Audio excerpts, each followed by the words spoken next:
Om Shanti.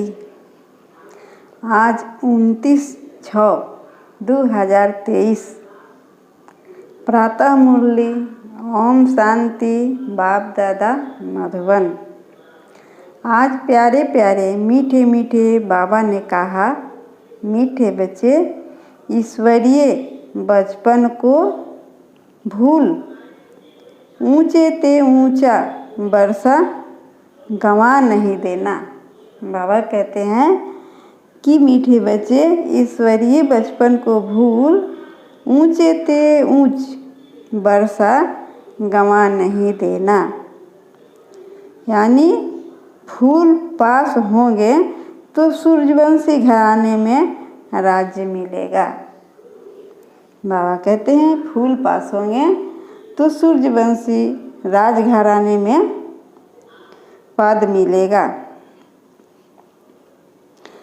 Question है, सतयुग और त्रेता में किसी भी आत्मा को अपने कर्म नहीं कूटने पड़ते हैं, क्यों?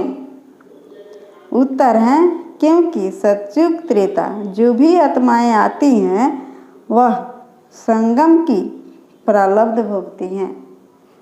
यानी संगम में जो कमाया हुआ है पुरुषार्थ के द्वारा वह प्रारब्ध भोगती हैं सतयुग त्रेता में। तो सतयुग त्रेता में उन आत्माओं को कर्म कूटना नहीं पड़ता है। बाप द्वारा ऐसे कर्म सीखे हैं जो 21 जन्म तक उन्हें कोई कर्म कूटना न पड़े। बाप द्वारा ही ऐसे कर्म सीखे हैं जो 21 जन्म तक उन्हें कोई कर्म कूटना न पड़े। आत्मा कर्मातीत बन जाती हैं। आत्मा कर्मातीत बन जाती हैं। गीत है बचपन के दिन भुला न देना। कितना सुंदर बाबा गीत गाया है, बचपन के दिन भुला न देना।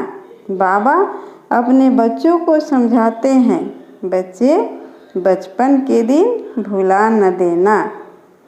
श्री श्री अथवा श्रेष्ठ ते श्रेष्ठ एक परमात्मा को ही कहा जाता है। श्री श्री श्रेष्ठ ते श्रेष्ठ एक परमात्मा को ही कहा जाता है तथा रुद्र भी शिव बाबा को ही कहा जाता है। रुद्र भी शिव बाबा ही हैं। केवल परमात्मा ही अपने बच्चों को कहते हैं आत्माएं। केवल परमात्मा ही अपने बच्चों को आत्माएं कहते हैं और कोई साधु संत कह न सके, क्योंकि उसे पता ही नहीं है। उनके बच्चे ही नहीं हैं साधु संत को। परमात्मा को तो सारे बच्चे हैं, वो सारे बच्चे को आत्माएं कहते हैं, लेकिन ऐसी बात साधु संत कह न सके। यह पक्का निश्चय होना चाहिए कि बाबा हम आत्माओं को पढ़ाते हैं।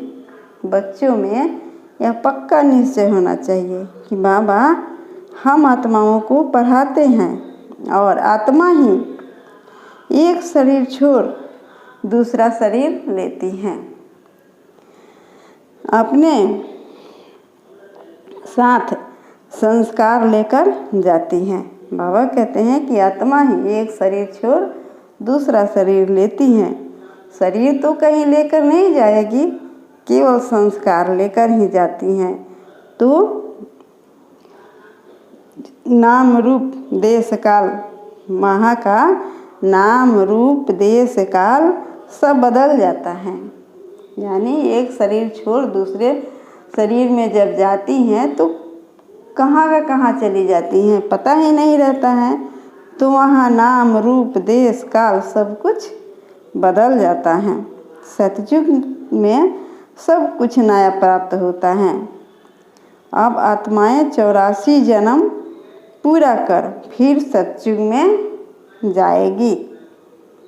अब आत्माओं का 84 जन्म पूरा हो चुका है, अब वो सतयुग में जाएगी।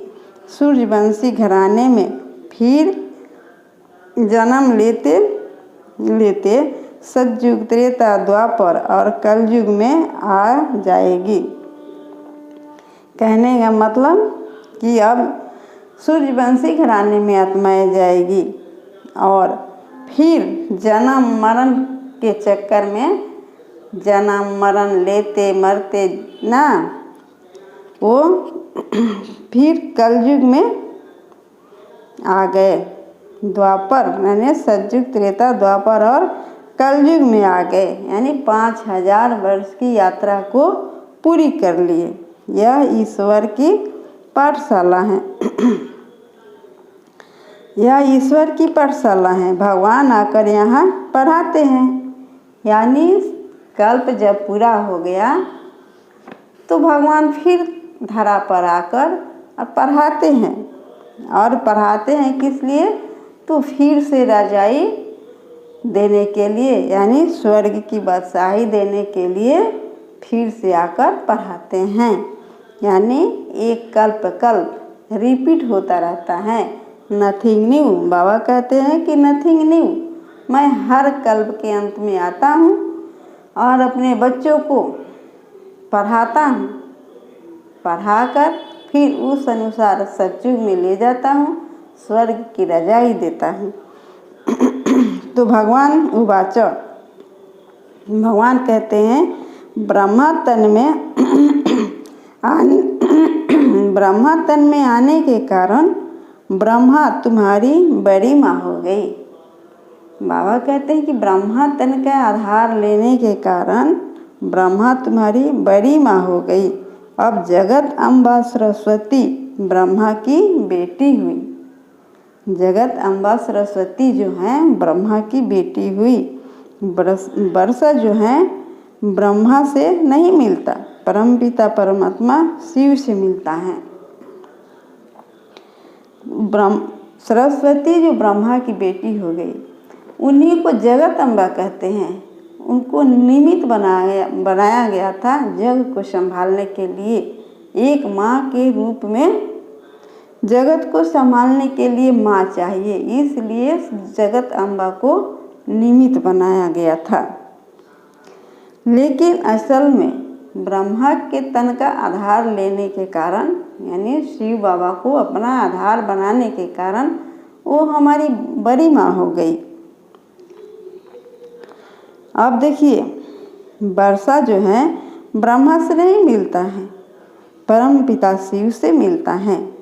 ब्रह्मा यानी बाबा चेतावनी देते हैं, सावधानी करते हैं, बच्चे मेरा बनकर स्वर्ग की बादशाही के लिए पुरुषार्थ करते करते माया की युद्ध में हार नहीं जाना। बाबा चेतावनी देते हैं, सावधान करते हैं कि मेरे बच्चे यानी मेरे लाडले बच्चे मेरा बनकर स्वर्ग की बादशाही के लिए पुरुषार्थ करते करते माया की युद्ध में हार नहीं जाना। यह ईश्वरीय बचपन भुलाया तो रोना पड़ेगा। वाह वाह वाह। यह ईश्वरीय बचपन भुलाया तो रोना पड़ेगा। धर्माऊ मास के जैसा यह संगम युग पुरुषोत्तम संगम युग है। धर्माऊ मास यानी मदमास, 2 मास जो लगता है उसको कहा जाता है। तो धर्माऊ मास के जैसा यह संगम युग पुरुषोत्तम संगम युग है। इसमें ही मानव से देव तथा नारी से लक्ष्मी बनने की शिक्षा दी जाती है। बाबा कहते हैं कि इसमें ही यानी इसी पुरुषोत्तम संगम युग में मानव से देव तथा नारी से लक्ष्मी बनने की शिक्षा दी जाती है। और यह शिक्षा स्वयं भगवान आकर देते हैं, यानी यह पढ़ाई स्वयं भगवान आकर पढ़ाते हैं। बाबा कहते हैं श्री श्री श्रेष्ठ ते श्रेष्ठ मैं हूँ, पतित को पावन तथा ऐसे लक्ष्मी नारायण पुरुषोत्तम और पुरुषोत्तम मणि बनाता हूँ। बाबा कहते हैं कि मैं पतित को पावन तथा लक्ष्मी नारायण पुरुषोत्तम और पुरुषोत्तम मणि बनाता हूँ। इसलिए बाबा कहते माम एकम याद करो। बाबा कहते हैं माम एकम याद करो। शरीर जड़ है, आत्मा चैतन्य है। आत्मा में ही धारणा होती है। जो भी बाबा पढ़ाते हैं आत्मा में ही धारणा होती है। मनुष्य तीर्थों पर जाते हैं तो विकार से दूर रहते हैं, यानी जितने समय तीर्थ पर रहे वो विकार से दूर रहते हैं। फिर लौटने पर विकार में चले जाते हैं, यानी बस जितने दिन वो तीर्थ पर रहे उतना दिन विकार में नहीं जाते हैं। समझते हैं कि तीर्थ स्थान पर पवित्र रहना है, इसलिए पवित्र रहते हैं और फिर लौटने के बाद फिर विकार में चले जाते हैं। सतयुग में सुख शांति पवित्रता तीनों रहती हैं। सतयुग में सुख शांति और पवित्रता तीनों रहती हैं, लेकिन कलयुग में ये तीनों नहीं रहती हैं। कलयुग में ये तीनों को पाना मुश्किल है। श्रीमत पर चलेंगे तो ऊंच पद पाएंगे। अब बताइए किस कलयुग में सुख शांति नहीं है? घर घर में लड़ाई है, झगड़ा है, वैमनस्य है, ईर्ष्या है, द्वेष है। तो कलयुग में ये सब पाना मुश्किल है। श्रीमत पर चलेंगे तो ऊंच पद पाएंगे, नहीं चलेंगे तो अधम गति को पाएंगे। श्रीमत पर नहीं चलेंगे तो अधम गति को पाएंगे। नंबरवार पुरुषार्थ अनुसार रजाई पाते हैं। बाबा कहते हैं कि नंबरवार पुरुषार्थ अनुसार रजाई पाते हैं। 100% पर सूर्यवंशी नंबर 1 गद्दी मिलती है। थोड़े कम होते हैं तो सेकंड नंबर में, तथा 33% के नीचे आए तो राज्य पीछे मिलता है। सूर्यवंशी के बाद फिर चंद्रवंशी त्रेता आता है। ड्रामा को भी समझना है।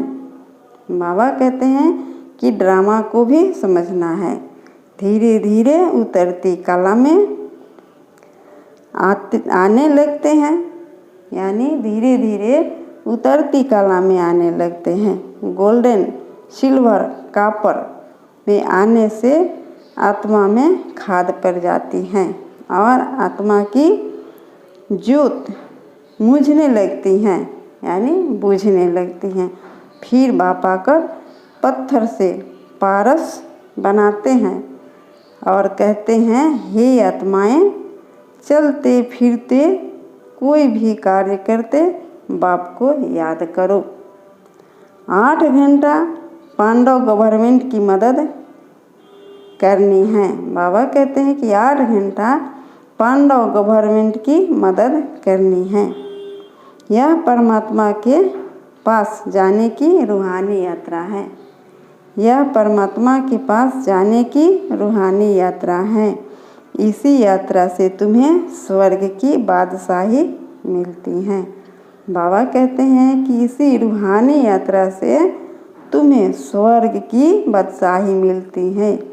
इसलिए माया से खबरदार रहो। याद से ही विकर्म विनाश होते हैं।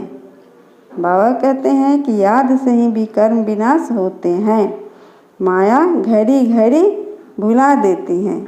अच्छा, मीठे मीठे सी किलत है बच्चों प्रति माता पिता बाप दादा का याद प्यार और गुड मॉर्निंग। रूहानी बाप की रूहानी बच्चों को याद प्यार और गुड मॉर्निंग नमस्ते। रूहानी हम बच्चों की रूहानी बाप दादा को भी याद प्यार गुड मॉर्निंग और नमस्ते। शुक्रिया बाबा, शुक्रिया। धारणा है 8 घंटा पांडव गवर्नमेंट की मदद जरूर करनी है। धारणा है 8 घंटा पांडव गवर्नमेंट की मदद जरूर करनी है। याद में रह विश्व को पावन बनाने की सेवा करनी है।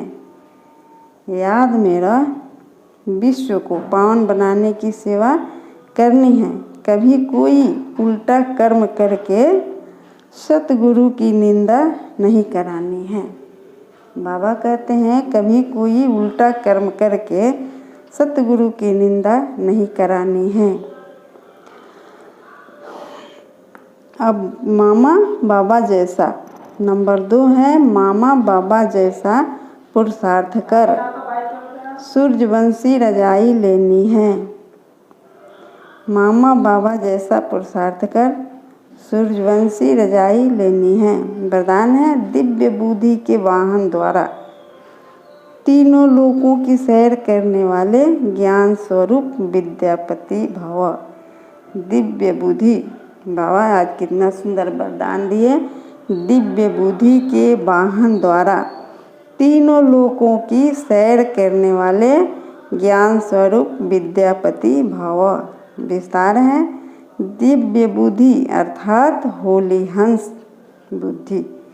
होली हंस, हंस किसको कहा जाता है? हंस अर्थात क्षीर और नीर को, मोती और पत्थर को पहचान मोती ग्रहण करने वाले। माने हंस से कहा जाता है कि क्षीर और नीर तथा मोती और पत्थर को पहचान कर मोती ग्रहण करने वाले, इसलिए होली हंस संगम युगी ज्ञान स्वरूप विद्या देवी सरस्वती का वाहन है। इसलिए होली हंस यानी पवित्रता विद्या की देवी सरस्वती का वाहन दिखाया गया है। इस दिव्य बुद्धि के वाहन द्वारा आप तीनों लोकों का सैर करते हो। बाबा कहते हैं इस दिव्य बुद्धि के वाहन द्वारा आप तीनों लोकों का सैर करते हो। यह वाहन सबसे तीव्र गति वाला है। यह वाहन सबसे तीव्र गति चलने वाला है, यानी दिव्य बुद्धि। तो सरस्वती का वाहन है दिव्य बुद्धि, हंस के रूप में दिखाया गया है। स्लोगन है अपनी सर्व शक्तियों को अन्य आत्माओं के प्रति विल करना ही सर्वश्रेष्ठ सेवा है। स्लोगन है अपनी सर्व शक्तियों को अन्य आत्माओं के प्रति विल करना ही सर्वश्रेष्ठ सेवा है। बाबा कहते हैं कि अपने सर्व शक्तियों को अन्य आत्माओं के प्रति समर्पण कर दो और सेवा के भाव से, तो यही सबसे बड़ी सेवा है। अच्छा, ओम शांति।